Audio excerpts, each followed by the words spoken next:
Dans la banlieue tranquille de Willow Creek, Adrien, un homme qui avait été aveugle pendant des années, a subi une opération révolutionnaire qui lui a rendu la vue, un secret qu'il a gardé pour lui sans en parler à sa femme Clara.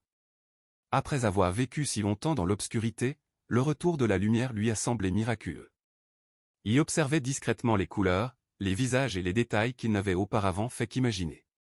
Pourtant, en regardant son environnement et surtout son mariage avec des yeux nouveaux, il a commencé à remarquer des choses troublantes. Ce qu'il a fini par découvrir à propos de Clara a profondément bouleversé et l'a conduit à prendre une décision qui a stupéfait tout son entourage. L'appel téléphonique qui a confirmé ses craintes l'a laissé paralysé. Alors que quelqu'un parlait à l'autre bout du fil, Adrien n'entendait presque plus rien. Ses pensées tourbillonnaient, son cœur battait à toute vitesse, incapable d'accepter la réalité. Il avait imaginé que retrouver la vue apporterait clarté et bonheur, pas trahison et confusion. La vérité qu'il a découverte dépassait ce qu'il pensait pouvoir pardonner. S'il s'était agi d'une simple erreur ou même d'une infidélité, il croit qu'il aurait peut-être trouvé la force d'aller de l'avant. Mais cette fois, c'était bien plus grave, au point de remettre en question les fondations même de son mariage. Ironiquement, l'opération faisait partie d'un projet romantique. Adrien voulait surprendre Clara avec une seconde cérémonie de mariage pour renouveler leurs vœux. Lors de leur premier mariage, il était déjà aveugle et n'avait jamais vu sa femme dans sa robe de mariée. Elle avait souvent exprimé sa tristesse à ce sujet. Déterminé à lui offrir un souvenir qu'il pourrait pleinement partager, il a gardé le succès de son opération secret. Pendant des semaines de convalescence, portant des lunettes de soleil, cachant ses yeux rouges et utilisant discrètement ses gouttes, il a attendu patiemment le bon moment. La première fois qu'il a vu Clara clairement, les larmes lui sont montées aux yeux, convaincu que son projet ne ferait que renforcer leur amour. Pour organiser la surprise sans éveiller les soupçons, Adrien a expliqué à Clara qu'il devait partir en voyage d'affaires, chose qu'il n'avait jamais faite auparavant. Elle s'est montrée légèrement méfiante, mais a accepté son explication. Il s'est installé dans un hôtel près de la ville et a commencé à planifier chaque détail, le lieu, le traiteur, les fleurs, la liste des invités. Il a même dû réapprendre à utiliser son ordinateur visuellement, cédant encore des repères en braille qu'il utilisait depuis des années. Le monde lui semblait totalement nouveau, et préparer cette cérémonie le remplissait d'espoir pour leur avenir. Cependant, de petites fissures ont rapidement commencé à apparaître dans son plan soigneusement construit. Un paiement pour le traiteur a été refusé, ce qui l'a inquiété et déstabilisé. Des problèmes financiers étaient la dernière chose à laquelle il s'attendait, puisqu'il travaillait à temps partiel et recevait une aide de l'État. Même si un autre paiement est ensuite passé sans problème, lui redonnant un peu d'espoir, la tension a commencé à monter ailleurs. Clara a commencé à poser davantage de questions sur son voyage.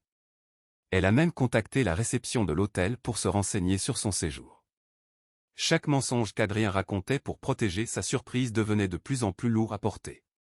Ce qui devait être un geste d'amour s'est transformé peu à peu en un réseau complexe de tromperies. Au fil des jours, Adrien s'est senti pris au piège entre son rêve et les conséquences de son secret. Les messages de Clara devenaient plus froids, son ton plus méfiant. La confiance qui définissait autrefois leur relation semblait fragile. Puis de nouveaux avertissements financiers et les soupçons persistants de Clara ont intensifié son anxiété. Seul dans sa chambre d'hôtel, Adrien a commencé à tout remettre en question, sa surprise, son silence, et même son opération.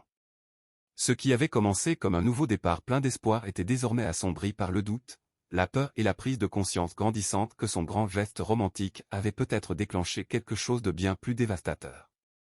Le cœur battant sous la menace d'une expulsion qui planait au-dessus de lui, Adrien s'accrochait à la sonnerie du téléphone comme à sa dernière bouée de sauvetage. La musique d'attente de la banque lui semblait interminable, chaque seconde amplifiant son angoisse.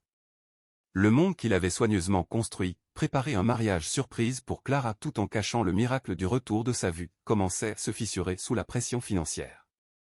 Lorsque l'employé de la banque lui annonça une activité suspecte sur son compte, la nouvelle le frappa comme une vague glaciale. Ses fonds étaient bloqués en attendant une enquête. Le rêve qu'il nourrissait en silence se retrouvait désormais mêlé à la peur, à l'incertitude et à la menace bien réelle d'un effondrement. Privé d'accès à son application bancaire et sans réponse claire, Adrien se sentit impuissant. Le poids de sa dissimulation, autrefois perçue comme romantique, lui parut soudain insensé face à la gravité de la situation. Il s'était convaincu que révéler sa vue retrouvée le jour du mariage serait magique. Mais à présent, le doute l'envahissait. Clara était déjà méfiante face à son comportement étrange, et la tension dans leur foyer devenait palpable. Le secret qui lui semblait autrefois exaltant était devenu étouffant, pesant lourdement sur sa conscience.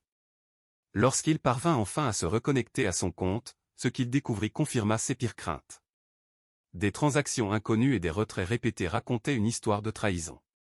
Chaque ligne affichée à l'écran était comme une blessure. Le choc laissa place à la colère, puis à une détermination froide. Il avait besoin de réponses. Il avait besoin de vérité. Le cœur battant, il rentra chez lui, son esprit envahi de scénarios, espérant encore une explication rationnelle. En franchissant la porte sans sa canne ni ses lunettes noires, Adrien se tint devant Clara en la regardant pleinement pour la première fois depuis des années. La surprise qu'il avait imaginée joyeuse devint le point de départ d'une confrontation douloureuse. Le choc de Clara en le voyant sans aide fut immédiat, mais rapidement éclipsé par la tension grandissante. Sous l'intensité de son regard, ses défenses s'effondrèrent. Elle avoua ses dettes de jeu, les pertes accumulées et l'argent qu'elle avait pris pour tenter de les couvrir. La trahison n'était pas un simple écart, mais une réalité dissimulée depuis longtemps. Adrien sentit son monde vaciller.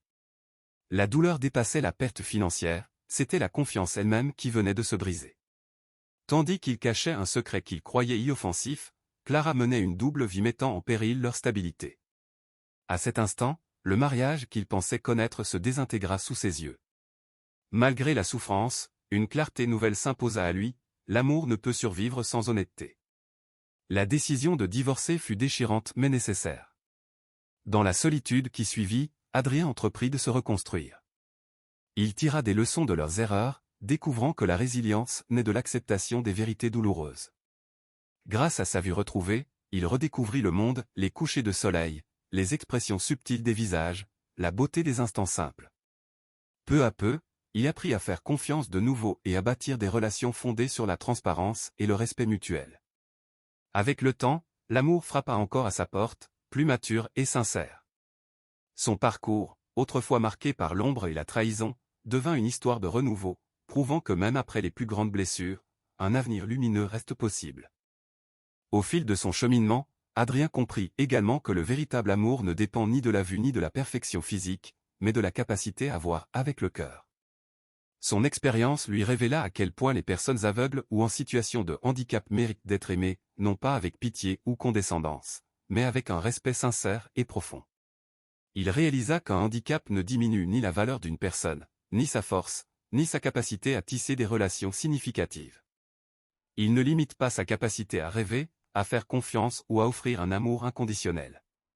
Au contraire, vivre avec des défis peut cultiver une empathie extraordinaire, de la résilience, de la patience et une profondeur émotionnelle unique. Adrien comprit que l'amour partagé avec une personne ayant affronté l'adversité repose souvent sur l'authenticité et la force intérieure. Il comprit également que l'inclusion commence dans le cœur, en reconnaissant chaque personne comme entière, capable et égale, plutôt que de la définir par une limitation. De cette manière, Adrien devint un symbole discret d'espoir, rappelant que l'amour véritable dépasse les barrières visibles et s'enracine dans la compréhension, la dignité, l'égalité et le courage de voir réellement l'autre au-delà des apparences.